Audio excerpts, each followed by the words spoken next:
Well, good morning, everyone. Thank you for being here. I am Justin Watcutt, the Acting United States Attorney for Idaho. I am pleased to be joined today by Idaho Governor Brad Little, Rob Wardle, the Assistant Special Agent in charge for the Drug Enforcement Administration, Idaho State Police Major Sean Staley, and Chad Page, the Chief of Prisons for the Idaho Department of Corrections, as well as members of the Idaho State Police, the Drug Enforcement Administration, and the U.S. Attorney's Office that worked on the case that we're here to talk about today. Today we are here to highlight an investigation that culminated in 2 drug trafficking federal cases and a total of 11 defendants that were charged, convicted, and sentenced here in the District of Idaho. This investigation took place over the course of many months, spanned from Idaho to Arizona, and involved the cooperative efforts of 10 law enforcement agencies in Idaho. The defendants that were charged and convicted in this case participated in a large fentanyl and methamphetamine drug trafficking conspiracy that sourced the drugs from Mexico, smuggled them over the border into the United States, and transported them to Idaho for distribution. This investigation resulted in the seizure of over 48,000 fentanyl pills and 4 pounds of methamphetamine. Much of the investigation focused on the Magic Valley area, and this case successfully hindered the flow of fentanyl into Idaho and into the Magic Valley area. As listed in the press release that we gave you, the defendants that were sentenced are as follows. Austin Chad Lee, 29 of Twin Falls, was sentenced to 140 months in prison. Arafat Ramirez, 43 of Jerome, was sentenced to 140 months in prison. Brandon Aaron Dana, 37 of Leodore, was sentenced to 120 months in prison. Tina Jane Morris, 46 of Pocatello, was sentenced to 97 months in prison. Sammy Davy Martinez, 49 of Nampa, was sentenced to 78 months in prison. Jamie Lee Coltrane, 36 of Rupert, was sentenced to 48 months in prison. Jenica Ann Johnson, 31 of Pocatello, was sentenced to 48 months in prison. Daniel Ross Coltrane, 40 of Paul, was sentenced to 25 months in prison. Rosa Ramirez, 64 of Jerome, was sentenced to 24 months in prison. Rachel Dixon, 36 of Boise, was sentenced to 3 years probation. And Layla Vanessa Ramirez Martinez, 35 of Jerome, was sentenced to 2 years of probation. I commend the outstanding investigative efforts of the Idaho State Police, the Drug Enforcement Administration, the sheriff's offices from Ada, Twin Falls, Minidoka, and Cassia County, the city police departments for Pocatello, Nampa, and Garden City, as well as the Idaho Department of Corrections that all participated in this investigation. The sentencings in this case highlight the serious threat that fentanyl and methamphetamine traffickers pose to Idaho and our communities, and it also represents the commitment that we have to stop them. This case is yet another example of the flow of dangerous drugs from Mexico into the United States and eventually ending up in Idaho. These drugs significantly endanger our citizens and our communities. I am very appreciative of the support that the state of Idaho and Idaho Governor Brad Little, the Idaho State Police, and the county sheriffs and city police departments provide to the United States Department of Justice to address the lethal threat posed by dangerous drugs being smuggled from Mexico. I thank our law enforcement partners for the dedication to these important cases, which help keep Idaho a safe and wonderful place to live. And I will now turn it over to Governor Brad Little. Thank you, Justin. It's not lost on me about the communities that were listed. From our biggest community to 2 of our smallest communities. This is a problem that's obviously permeates our state, and the cooperation that Justin just alluded to basically epitomizes the best efforts of all of Idaho with our partners at the local government, our partners at the federal government to address this. When I talk to Idahoans constantly, the one thing that and part of the reason people are moving to Idaho is because they want to be safe. Public safety is a huge driver of Idaho's growth. Our high quality of life drives economic opportunities. But without public safety, our quality of life is not possible. That's why I made our Operation Esto Perpetua a top priority for this administration. This initiative championed historic investments in the Idaho State Police with a particular focus on fentanyl, drug trafficking, and human trafficking. With those investments and the leadership of Colonel Gardner, who runs the state police, and the rest of his team, we were able to contribute so much more to the shared effort to get drugs off our streets. I would like to highlight for a moment some of the big wins we had this session with the legislature. We secured a new Special Assistant U.S. Attorney in North Idaho to focus solely on putting away drug traffickers. We strengthened Idaho's laws related to immigration enforcement, both through the signing of my executive order and the Border Security and Immigration Enforcement Act that was House Bill 83. I think anyone in the room today would tell you drug trafficking and our country's immigration policy are directly linked. In a matter of weeks, President Trump took steps to completely turn the situation at the border around. Here are some of the border successes in 2 to 3 months since the president took office. Illegal crossings have declined to the lowest level ever recorded, down 94% from February of 2024 and down 96% from an all-time high. 2 years ago, the U.S. Border Patrol agents encountered 1,500 illegal immigrants every day in the El Paso sector alone. Now, they see roughly 80 a day amid President Trump's unprecedented efforts.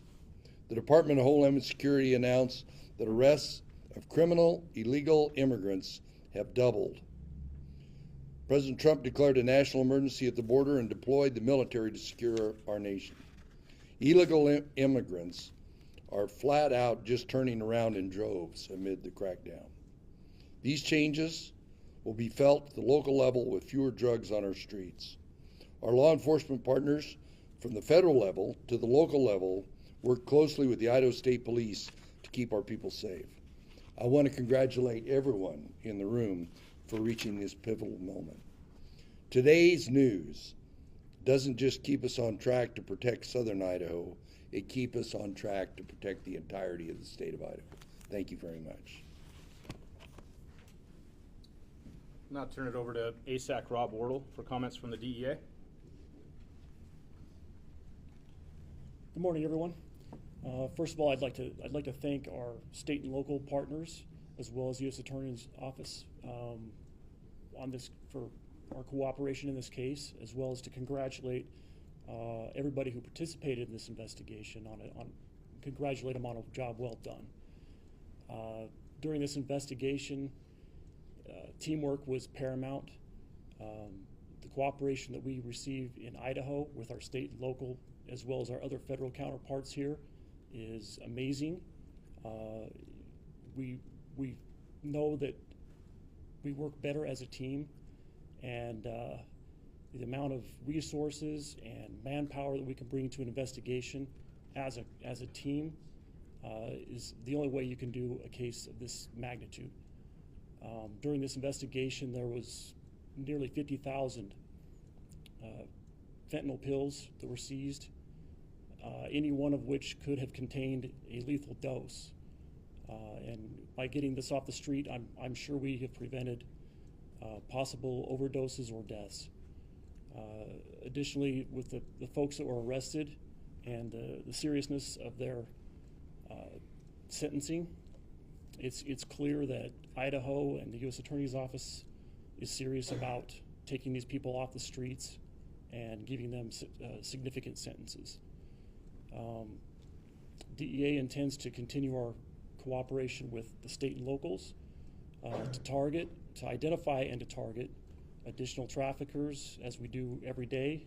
Our folks are out there working hard every day, putting in long hours to try and get traffickers and drugs off the street and to remove these threats from our communities. And we'll continue to do so. And again, I congratulate everybody that participated on a job well done. Thank you. Major Staley, Idaho State Police. Good morning. I'm Sean Staley. I'm the Eastern Major for the Idaho State Police. And then on behalf of Colonel Gardner, I'd just like to say the same things. That congratulations to all the law enforcement agents and agencies that work together tirelessly to see this investigation through to completion. It's a great example of what we can accomplish with teamwork and cooperation. And without a doubt, I can attest that removing this poison from our communities has saved lives. And so I'm grateful for all of our people who have worked hard on that. I'd also like to acknowledge the importance of community support in our work. You may not realize this, but the reason we do the work that we do is because we love the support and the communities in which we live and serve. And so we could not do this without your support. So continue to support your local law enforcement services, and together we can, achieve great things and keep Idaho safe. Thank you. Thank you. We're happy to take any questions that you have. Yes. So earlier this month, Governor Little, you tweeted out praising ICE agents for an arrest that was made. It was a person, we don't know if it was a man or a woman, who was trying to sell fentanyl to their coworkers. Does that have any connection to these cases? Do we have any updates? I know that was also in cooperation with DEA. Do you know what case that was, Sean? I do not. I'm sorry. I'm not aware of what case that is either. Okay, that was earlier this month, a tweet on, I think, April 1st. I don't know if that would ring any bells. Yeah, I can speak to that real quick. It was, we assisted HSI's ERO, their immigration removal officers. It was just a DEA assist on that. The person that they removed, it's unrelated to this case, but the person that they removed was alleged to have been offering to provide fentanyl to coworkers. Again, it was their investigation, and we merely assisted with that. Thank you so much. Julie from Boise State Public Radio. Wondering if you could contextualize the numbers. 50,000 pills is a huge number, but what do you think is in circulation? What is the percentage? Like, it's kind of an abstract number. I'm trying to understand where it fits in Idaho or in what is existing in the market. Rob, do you want to address that just in the context of what that amount means? Yeah.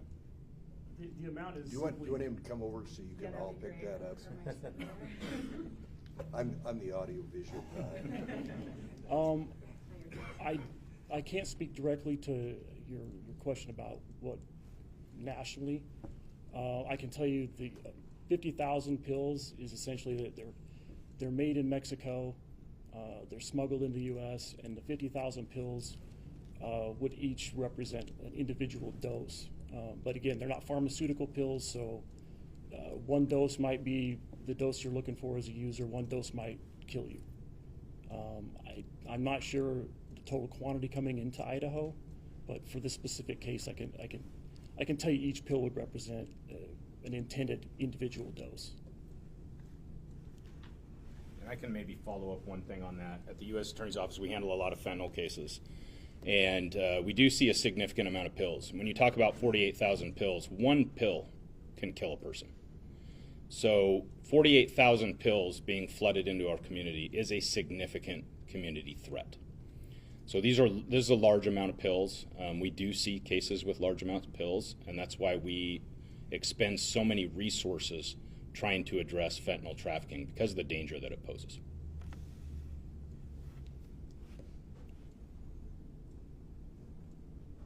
Yes. I have one on, there were some individuals involved that were recruited prior to their release while they were in prison. How was that discovered, and is there anyone from IDOC that can speak to that, or could you speak to that? I will just say that was part of the investigation, yes, was the Idaho Department of Corrections working with our law enforcement agencies to identify efforts to recruit individuals while they were in the Idaho Department of Corrections to distribute fentanyl after they were released. On parole? Correct. And let me add to that. We had a discussion upstairs. Two of the decision units in the budget this year were to address what do we do about jamming cell phones? What do we do about drones dropping cell phones into prison? This issue, when I go to governor's meetings, this issue is rampant all across the nation. And so that's why it's important that we're all up here because we tend to aggregate bad people in prison. I know it's hard to believe, but what we're doing now with intervention, with what I call a drone dome over the top of it, is to address this very issue. So. Are there any other questions? I have one. I was curious if anyone could speak to how disruptive this is expected to be to the flow of fentanyl in the state, if this is something, if these supply lines are like consistently coming offline or online, or what the sort of expected follow-up is going to be. Well, I mean, I think it's difficult to predict what that means for the flow of fentanyl in the state when we take off a large drug trafficking organization, because certainly we prosecute multiple drug trafficking organizations every year. I will say that we're seeing very positive signs in the statistics of fentanyl seized. We are seeing reductions in the amount of fentanyl that we are seizing, and I do believe that is a direct result of the efforts that have been made the past few years on public awareness, on enforcement, and investigating and prosecuting these groups to where we're not seeing quite as much fentanyl. So hopefully cases like this deter this type of activity. We don't want fentanyl trafficking in Idaho, and I think that's the message here, is that in Idaho we take these crimes very seriously. If it takes 10 law enforcement agencies from every single level of government in Idaho to address a situation like that, that's what we'll do to make sure that our communities are safe from these dangerous drugs. Do you have a sense of where that fentanyl was headed? Was it across Idaho or certain communities? Like, who are the customers whose line has been cut? I'll defer to the law enforcement agencies if they want to address that in this specific investigation, but I will just say that we've seen, unfortunately, fentanyl affect every community, from Boise to some of the smallest towns. And our office handles cases involving overdose deaths, and unfortunately the demographics are very wide-ranging. It doesn't matter what city or county they're in, age, gender, it touches all parts of Idaho. It's a very dangerous threat, and so it is not specific to one area, it is not specific to one type of person. Fentanyl poses a threat to all. Rob, did you want to address that at all? No? Okay. I think one of the new prosecutor here in eastern Idaho, and Sean can address this, but we know that there's a lot of traffic that goes across northern Idaho, the interstate from Spokane that goes across, and the state police up there will tell you that there's a lot of traffic that goes across. This particular instance, I'd say, is more indigenous. In other words, it was meant to be here versus the large trafficking that takes place, and it always kind of boggles my mind that the traffic comes up through California and Nevada and goes across the top of Idaho to go to the heartland of the United States. But you can go to the DEA website, and they've got the evidence of what's taken place here. And that was one of the reasons we put a new prosecutor in North Idaho. And I think just to add on, the key is, I mean, this stuff was coming up and it's going to go everywhere. That's the answer. Where's this stuff going? It's going everywhere. It's in our communities here. It's all across the state. And once it gets to a distribution point, then it spreads from there and just keeps going like a UPS map that you see worldwide. I mean, it's just going to spread all around the state, so it is everywhere.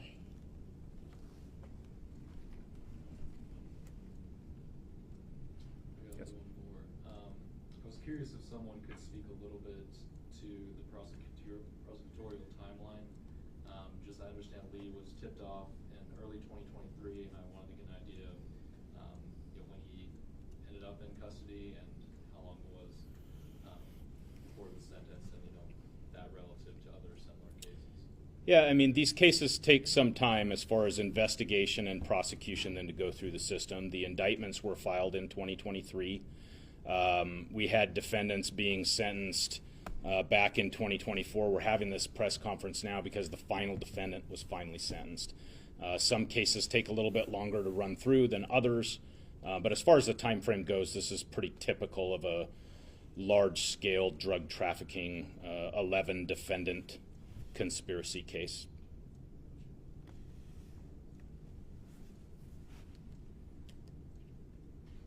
Are there any other questions? All right, I'd just like to conclude by thanking you all for being here, also thanking Governor Little for being a part of this, and thanking the law enforcement agencies and the prosecutors in our office that worked this case. Job well done. Thank you.